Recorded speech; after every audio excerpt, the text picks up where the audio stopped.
ছাত্র জনতার অভ্যুত্থানে আওয়ামী লীগ সরকারের পতনের পর সম্ভাব্য সুদিনেও ভিন্ন ধরনের চ্যালেঞ্জের মুখে বাংলাদেশ জাতীয়তাবাদী দল বিএনপি। আগামী নির্বাচনের আগে রাষ্ট্র সংস্কারের ব্যাপারে নিজেদের প্রস্তাবনা ও দলীয় নেতাকর্মীর কর্মকাণ্ড নিয়ে জনগণের আস্থার অর্জন করতে হবে দলটিকে। রাজনীতিতে চিরপ্রতিদ্বন্দ্বী আওয়ামী লীগ এখন কঠিন সংকটে। এর মধ্যেই এবারের নির্বাচনের সুষ্ঠু গণতান্ত্রিক প্রতিযোগিতায় নামতে হতে পারে বিএনপিকে। বিশেষ করে জামায়াতে ইসলামী সহ বিভিন্ন দলকে নিয়ে ইসলামী ফ্রন্ট এবং বৈষম্য বিরোধী আন্দোলনের ছাত্র তরুণদের সম্ভাব্য নতুন দলের প্রতিদ্বন্দ্বিতার মুখে পড়তে হতে পারে দেশের অন্যতম বৃহৎ রাজনৈতিক দলটিকে। একই সঙ্গে বিএনপিকে অন্তর্বর্তীকালীন সরকারের সঙ্গে সুসম্পর্ক রেখে অবাধ, সুষ্ঠু ও গ্রহণযোগ্য নির্বাচনের দিকে নিয়ে যেতে হবে দেশকে। পাশাপাশি আন্তর্জাতিক সম্প্রদায় দেশের সামরিক, বেসামরিক শক্তি ও সুশীল সমাজের সমর্থন আদায় করতে হবে। এর সঙ্গে রয়েছে লন্ডনে অবস্থানরত দলের ভারপ্রাপ্ত চেয়ারম্যান তারেক রহমানকে দেশে ফিরিয়ে আনার চ্যালেঞ্জ।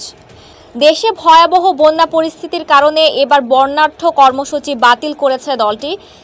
দলের প্রতিষ্ঠাবার্ষিকী উপলক্ষে ভারপ্রাপ্ত চেয়ারম্যান তারেক রহমান এক বাণীতে দেশে গণতন্ত্র ফিরিয়ে আনতে নেতাকর্মীকে জনগণকে সঙ্গে নিয়ে কাজ করার আহ্বান জানিয়েছেন।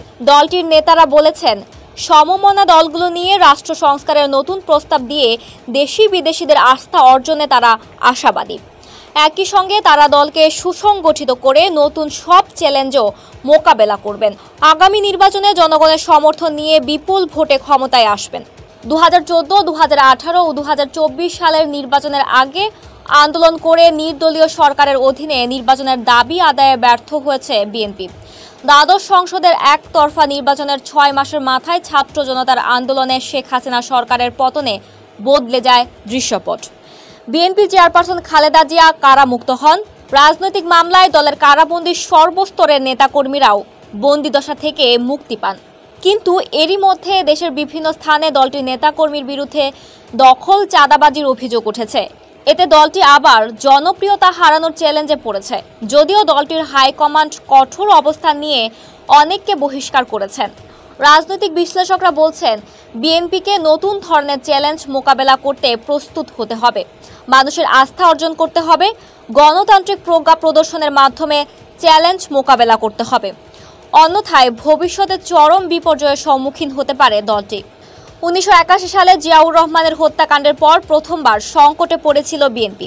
বিএনপির মহাসচিব মির্জা ফখরুল ইসলাম আলমগীর বলেছেন, ডক্টর মোহাম্মদ ইউনূসের নেতৃত্বে অন্তর্বর্তীকালীন সরকার প্রয়োজনীয় সংস্কার করে যৌক্তিক সময়ে নির্বাচন দেবে বলে আশা করে বিএনপি।